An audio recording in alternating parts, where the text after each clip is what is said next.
Thank you, Mr. Speaker. Mr. Speaker, I'll try and be as brief as is possible, and I would hope that you'll give me a chance to be able to go just over maybe 3-4 major points.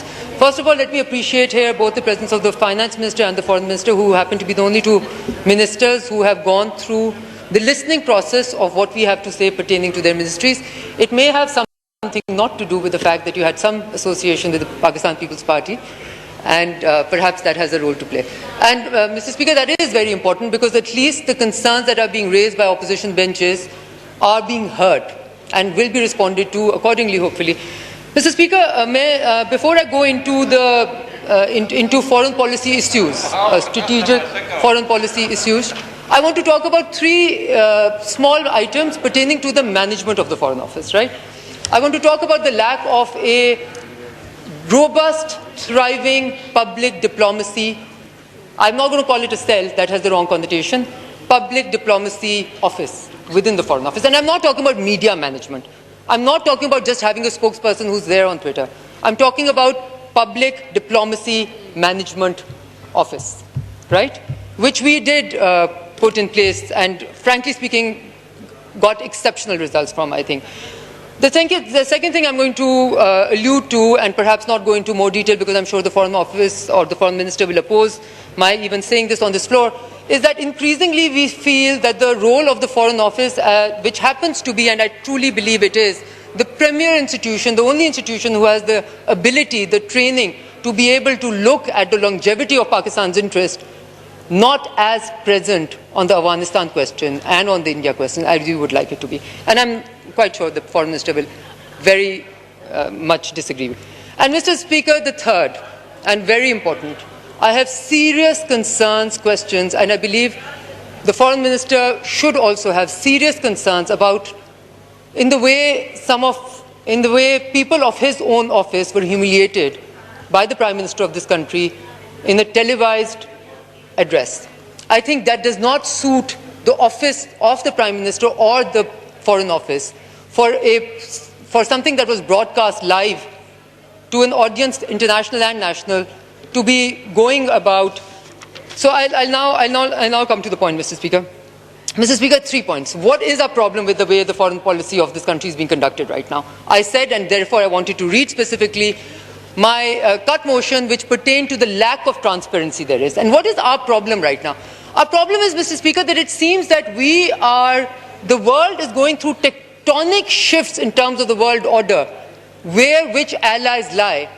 And it feels like we are strung in the moment of the 1970s and the 60s in the Cito-Cento world, and we are still looking at the world and our neighborhood and the US within that framework.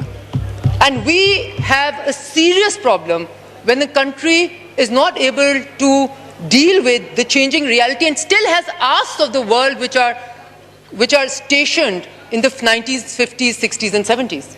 And I take you to the Prime Minister's most recent comments only yesterday, in which he responds to the NYT by saying that he wants US-Pakistan relations to be like that of US-UK and to be like that of US-India. Now, from 2010 onwards, the US has made it abundantly clear that in this region, not only their ally, but the strategic partner happens to be India. And India can become convoluted and go through human rights record, which will bring the US to its will make the US call out on any other country, but it will never call out on India. India can get away with murder right now, because they have interests which are completely aligned with India. And these are not happy interests, these are not good interests. To me, they're not, because these are all containment of China policy. And this was back in 2010 when not this government or the Trump administration, it was Secretary Clinton who clearly highlighted that. And we still want our relations with the US to be that of US, UK or US. That is being unaware of the reality on the ground. And you can't make policy if you're going to be so not aware of what the realities on the ground are. Mr. Speaker, the second problem that we have is that eventually you have to there is only one litmus test of whether the foreign policy of a country is a good one or a bad one for me. It is not about how much weight you have. It is not about what the Prime Minister referred to as his leverage. It is also not about the nuisance value that you have for the world. It is only about how does your foreign policy translate into real benefits for the people of Pakistan. And that can only come through trade, investment, and doors opening for the people of Pakistan rather than doors shutting down. And on that count, Mr. Speaker, unfortunately, we don't look so good.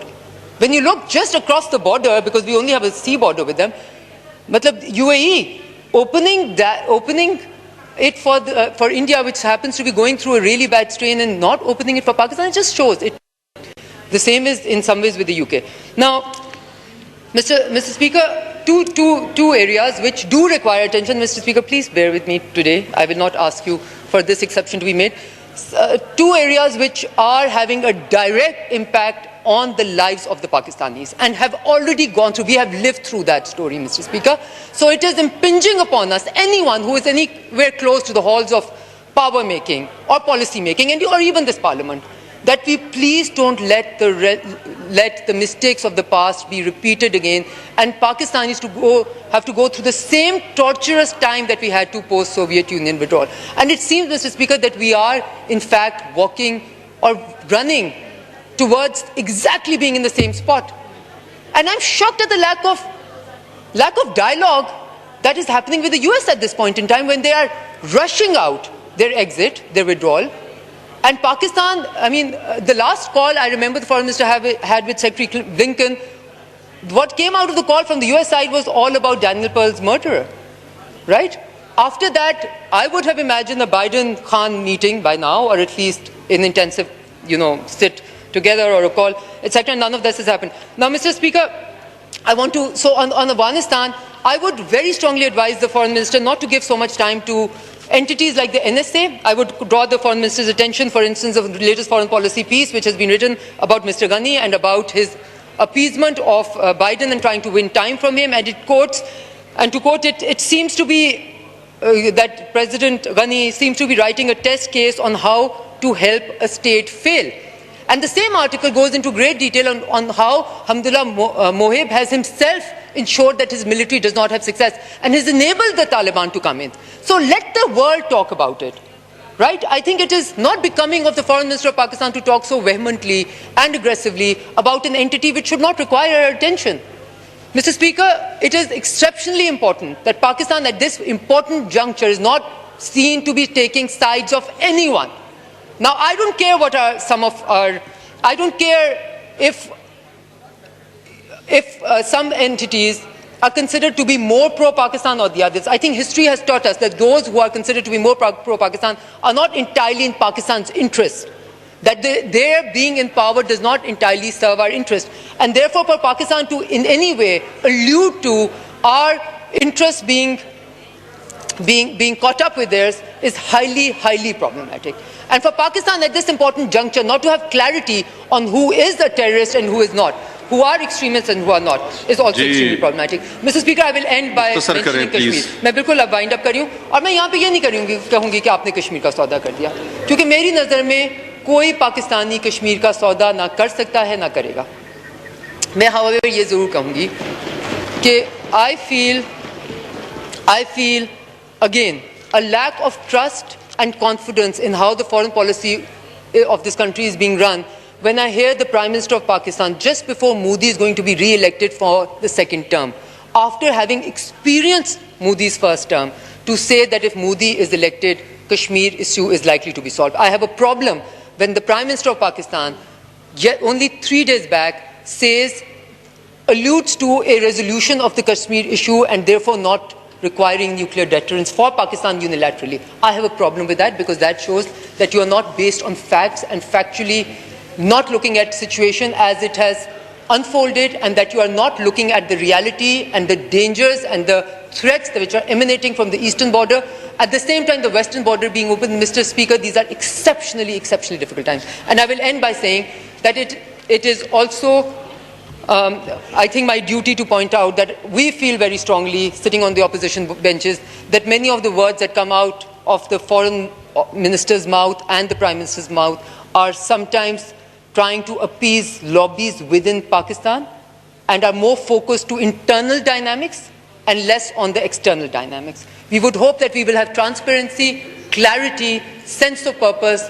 We would not have we would let logic and rationalism guide us in future, and that foreign policy statements, this is the last comment, foreign policy statements will not be based on emotion and hubris, but will be based on clarity, logic, and just simple stating of Pakistan's interests in a factual manner.